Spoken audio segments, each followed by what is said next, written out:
Just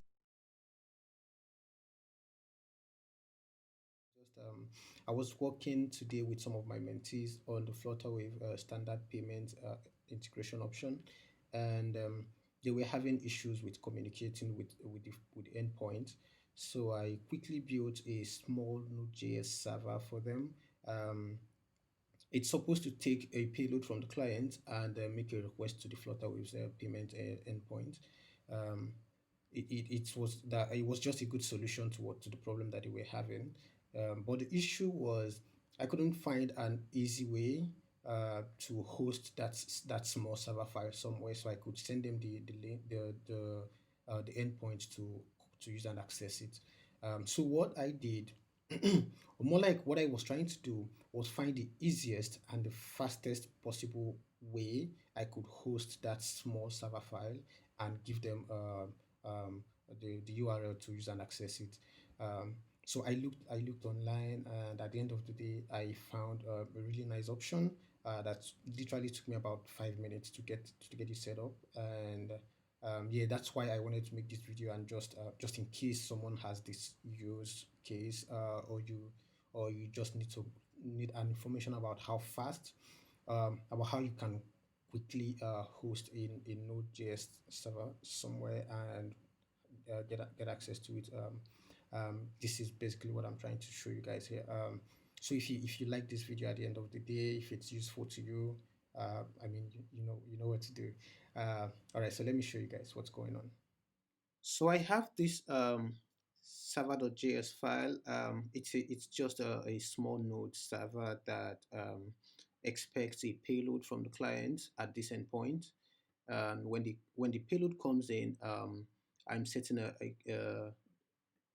the configurations for my request, the authorization header that will help me authorize this transaction at this endpoint. So I'm sending the payload from the client and the config object to this endpoint. And when I get a response, I'm sending it back to the client. This is basically what this server is supposed to do. Help me make this call and sending response back to the client. Um, Currently, it works. It works as it's supposed to. Let me quickly test this. Um, I'm going to click on the Pay Now button. Yeah, and we get a response as that we expect. Let me also make sure that I test this with Postman as well. Yeah, also I'm logging the response. I'm logging the response on the clients or on the server as well, right here, and that's why we have it also on the console. Um, okay, just so that we be sure that this works as we expect it to. I'm sending it here, and I'm sending this on the body.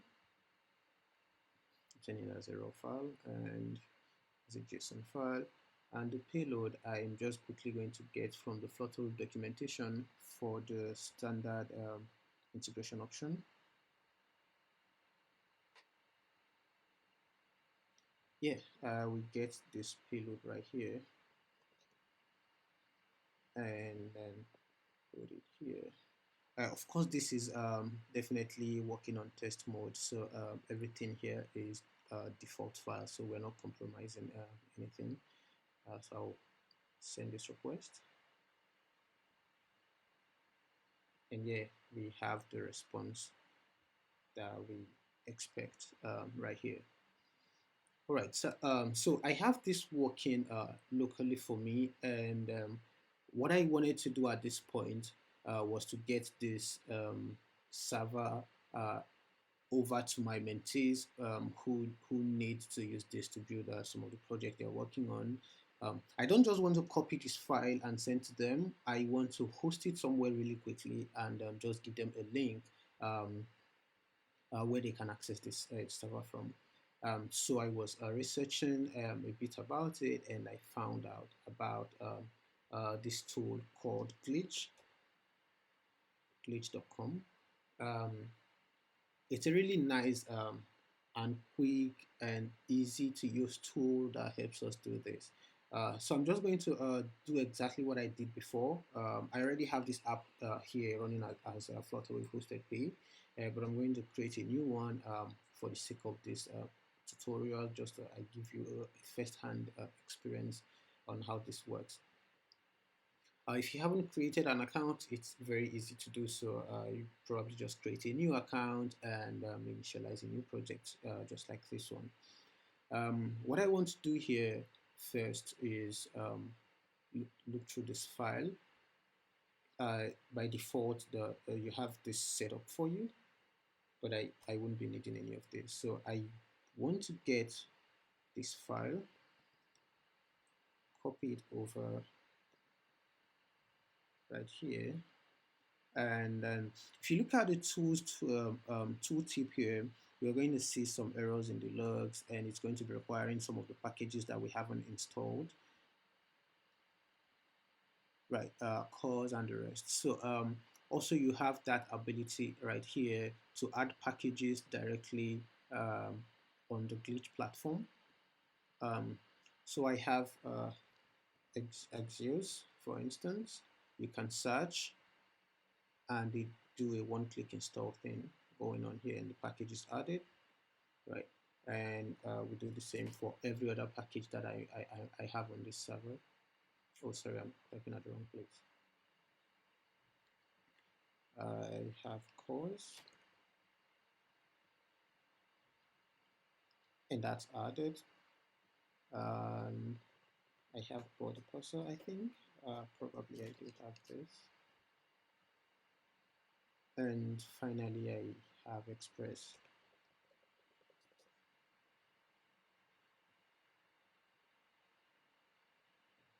And that's added as well. Um, right, because I have a secret key that I wouldn't want anyone to see, I'm just going to change this to authorization, and I'm going to get the value. I mean, I don't mind if you see this secret key. It's just a test key for now, so I'm not using anything sensitive yet. So I'm going to pass the same value here, just so that this works out. When we run process.this, it fetches the key from the .env file. I think that's all the errors that we need to fix at this point. Oh, okay, we have one more. The env. I'm just going to add this package. And now we should be all good to go. Yeah, fantastic.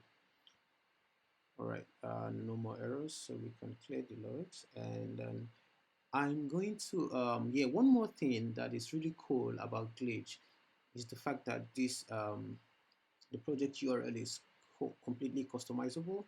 So let me open this to the side, and you can change the URL, right? Like you can really change it to anything else you want it to be. Also, you can do that directly from here by clicking in here and just changing the name. I could call this hosted dash pay, hosted pay, right? And this will become the new name, right? So this is hosted pay. And if you look at this, you see that I have https hostedpay.glitch.me, and I could easily copy this back to Postman.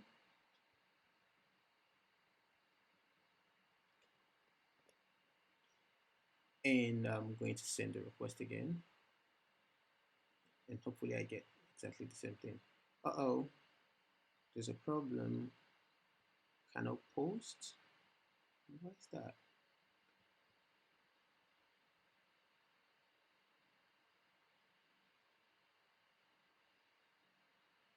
I'm not seeing any errors on the log.